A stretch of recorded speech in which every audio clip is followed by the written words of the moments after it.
Hello everyone, this is Nupur Sharma and today we'll be starting class 6 geography chapter major landforms of the earth. In the previous chapter we have already studied about the major domains of the earth. So what were the major domains of the earth? The major domains were land, water, right, air, and all these combinedly make the biosphere. So lithosphere, hydrosphere, atmosphere, and in combined they were all making a biosphere where life exists. So now in this chapter we will read about the major landforms where the land is available, how much of land is available and what kind of lands are there. So basically there are different kinds of lands, but in this chapter we will just read about the major landforms of the earth. So the major landforms of the earth are the mountains, plateaus and the plains. Now there are variation in the landforms, and where this variation comes from? This variation in the landform is because of two processes. First is the internal process and second is the external process. Now what is internal and external process? See, when we are talking about the landforms, and here you can see that we will discuss about three different landforms: the mountains, the plateaus and the plains. Now these three landforms vary from each other, they are different from each other. And life exists in all three of them, right? Now, where this difference is coming from, why they are different from each other? So, there are the two processes, the internal process and the external process. Talking about the internal process means the upliftment and shrinking of the earth's surface. You know that inside the earth we have magma, molten, right, soil. So, the internal process means that whatever activity is going inside the earth's surface, upliftment of the earth's surface or shrinking of the earth's surface, the tectonic plates, the movement of the plates inside the earth's surface. So whenever these plates move inside the earth's surface, the land which is formed by these movement, they are the internal process. So these are all the internal process by which the land is forming. The other is the external process. This means continuous wearing down and rebuilding of the surface. Means whatever is happening in the earth's surface from outside, from external. For example, if I take example of rain. Suppose at some place there is some sand like this. And suppose it rains. So with the rain, this sand will move from this place to another place and maybe it will get deposited in some other place. So this kind of movement is known as the external movement, external process which we are talking about. So the external process means the continuous wearing down and rebuilding of the surface. Means because of the rain, the sand wear down from here and maybe it rebuild in some other surface. This is the external process. So these are the two processes by which the landform is varied in different regions. Now, talking about the two important things, that is erosion and deposition. So first, let us know what is erosion and what is deposition. Erosion means the wearing away from the earth's surface, wearing down of anything from the earth's surface. Like I gave you example, if this is sand over here, collected over here, because of rain, it will erode, means it will move from here and shift to some other place, right? So this is the erosion. And deposition, it is moving from here and depositing in some other place. This is known as the deposition. So these are the two very important terms, erosion and deposition, because these two things are important in creating these mountains, plateaus and plains, right? Now what are the agents of these erosion and deposition? How the soil is eroding, how come it is depositing in some other place? So what are the agents which are moving these things? The agents are the running water, ice and wind. So these erosion and deposition can be because of the running water, like I gave you example of the rain or maybe floods, right? Or because of the ice. In the glaciers, there are ice mountains, collected ice. So the movement of the ice and then turned into water, again, it is again the example of erosion and deposition. and maybe because of the wind. Maybe somewhere dry soil is collected somewhere, storm or wind came and the soil will erode and it will take the soil away to the other place. So these two factors are important in creating these landforms, mountains, plateaus and plains. Now, the main topics which we will cover in this chapter are the mountains. What are the mountains, how they are formed, what are the importance of mountains, what they give us, plateaus, plains and landform and the people. Now these are the major landforms. What are the connection of, what is the connection between these landforms and the people, we people living in these areas, and how we are using these areas. Okay, what are the different reasons why we are living in these kind of areas? So landform and the people. So all these four topics we will be covering in the chapter. So let's start from the first, that is the first major landform is the mountains. Mountains is the elevation of earth's surface higher than the surrounding area.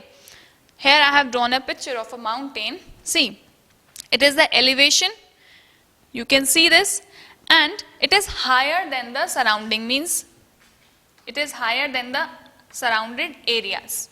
This elevation is higher than the surrounding areas.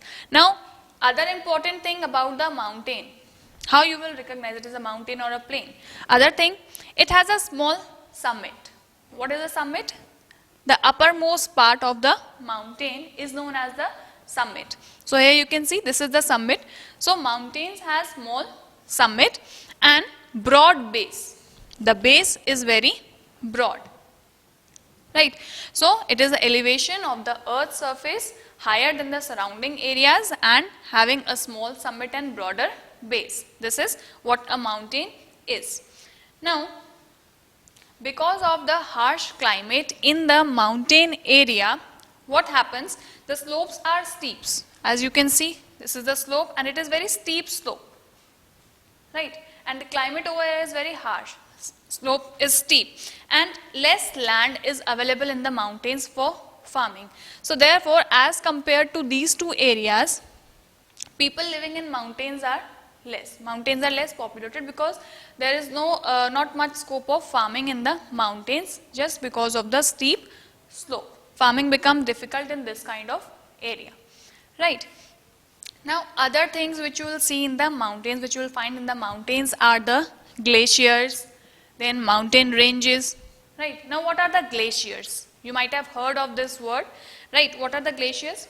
In some mountains, there are permanently frozen rivers of ice, which is known as glaciers. Some mountains are fully covered with ice and we call them as glaciers. Glaciers are also known as the storehouse of the water because basically when that ice, because of the temperature is so low over there, that's why that ice is freezed over there in the mountains. But slowly when the ice melts, it mixed up with the rivers and we are getting the water from those rivers. So we also call the glaciers as the storehouse of the water because we are getting water from those glaciers.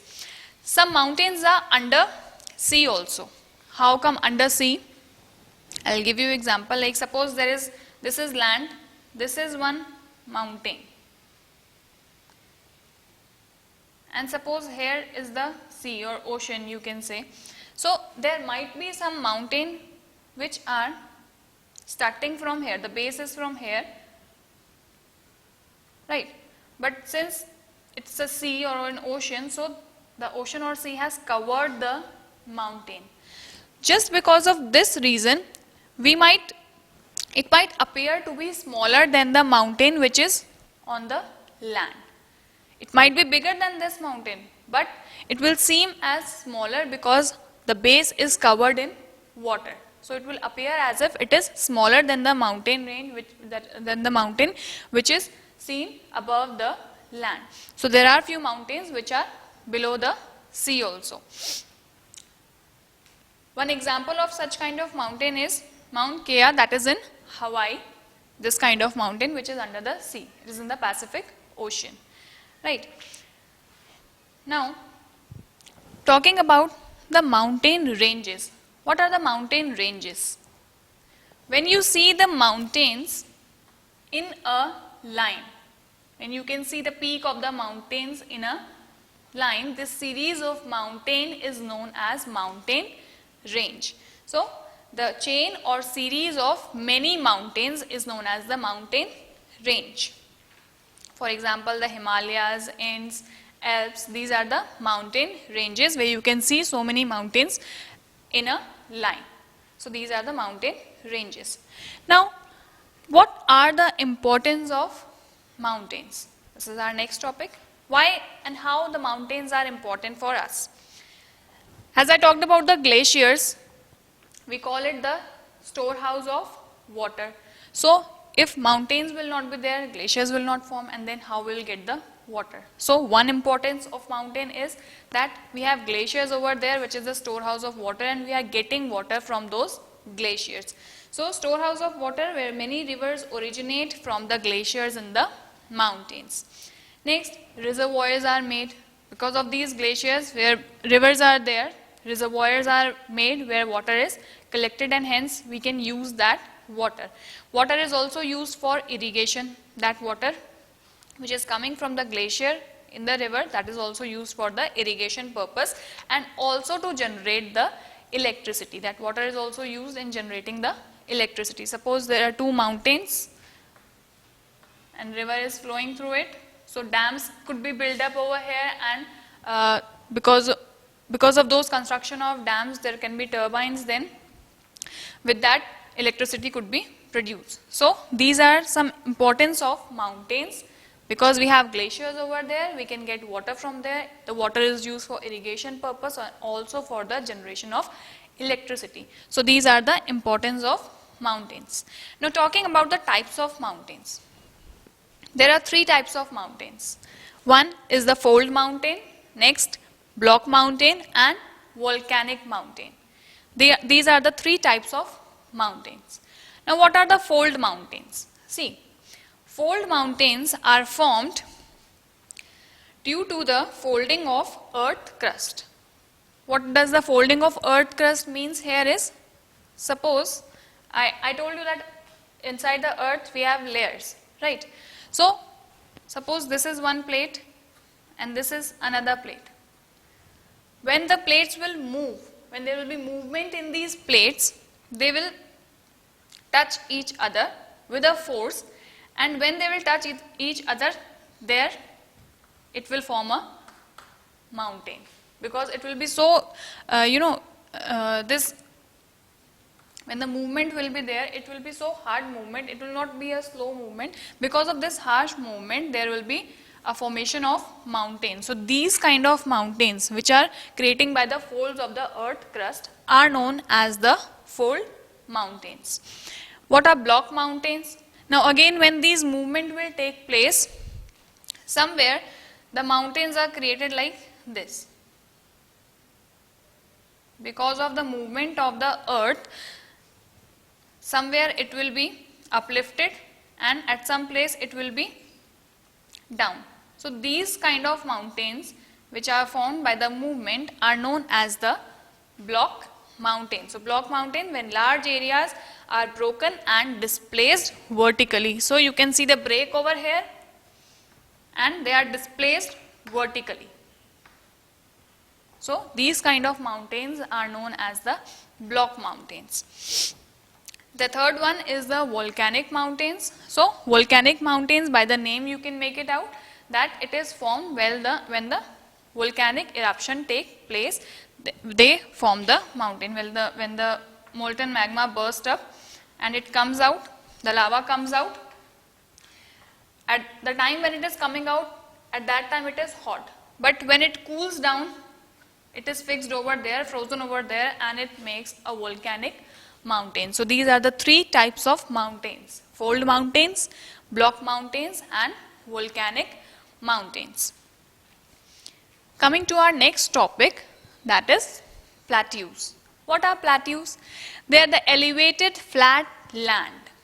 See, when we talked about the mountains, you can see here the pointed top. Alright, but when we talk about the plateaus, plateaus doesn't have the pointed top. Although they have the broad base, but not the pointed top. They appear like this. These are the plateaus.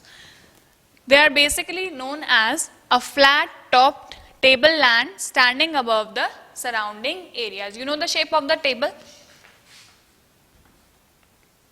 This is the shape of the table. So the shape of the plateau is also considered same as the table, which is flat from above and broader from this side. So it is also known as the topped tableland standing above the surrounding area. So this kind of figure, it is known as the plateaus. Now what are the advantages of plateaus? Plateaus are rich in mineral deposit. Many of the plateaus, they have the mineral deposit from where the minings are done. Coal mine, gold mine, these kind of minings are done in many plateaus because they are rich in mineral deposits. Then second advantage is there are waterfalls also in the plateaus by which it becomes attractive for the tourists to visit over there. And when the tourists will visit over there, they will develop economic development will already be there in the plateau region. So again, this is the advantage because of the waterfalls, tourists will visit in the plateaus and the economic development will be there in these kind of regions. So these are the advantages of the plateaus. Now coming to our next topic, that is the plains. What are the plains? Large stretches of flat land. So here you can see the difference in all three landforms. Mountains having pointed top, plateaus having the plain top and bases like this. Still there are slopes in the base. But when we are talking about the plains, plain area are completely plain. Okay, no slope, nothing, completely plain. So the large stretches of flat land is known as plains. And why plains are thickly populated? As compared to mountains and plateaus, plains are thickly populated. What is the reason behind this? See, when we talked about the mountains, we said that the farming is difficult in this kind of area. As we come to the plateaus, farming is also difficult in plateaus. But if we talk about the plain, it is a flat land. So in the flat land, there will be no difficulty in doing the cultivation, growing the crops. So farming becomes easy in these kind of areas, means in the plain areas. Now how these plain areas are formed? Plains are formed by rivers. How from the rivers? See, the rivers flow down the slopes of mountains and erode them. When the rivers are flowing from the slopes of the mountain, they erode, means it is also bringing up the soil, the pebbles, small stones with them, because it is coming in a speed. When they are coming down from the slope, the river is flowing in a speed. So when it is coming in a speed, it is taking some pebbles with them, some sand, some stones, some rocks with them. But as it comes down, the flow of river decreases. The speed of the river flow is decreasing. So then they deposit their land consisting of stones, sand and silt along their courses and in their valleys. So when these rivers are bringing down the sand, stone, silt with them, it is coming down and depositing all that sand and silt, and that deposition which is taking place in the land is making these plains and making the area plain. It is making the area completely flat. Now plains, when I talk about the population of the plains, they are thickly populated because first reason, the farming is easy in these kind of areas. They are fertile, the soil, because all these things are collected from the mountains now. So the soil become very fertile, and when the fertile soil will be there, so cultivation will be good, right? And the construction of transport network is easy. It is easy to construct roads on flat land as compared to the mountain regions and the plateau regions. It is difficult to construct the road in these kind of regions, but in the flat land, there is no difficulty in constructing the roads. So the construction of the transport become easy. Flat land is suitable for building and cultivation. Building can also be made very easily in the on the flat land, right? Now our next topic is landforms and the people. So we talked about all these three landforms, the mountains, plateaus and the plains. These are the major landforms of the earth. Now Landforms and the people. What these landforms have the connection with the people? What is the connection of landforms and the people? As I just told you that it is, plains are the area which is mostly populated. So population is there, people are living in the plain areas, right? But it is not that no single person is living in mountain or plateau.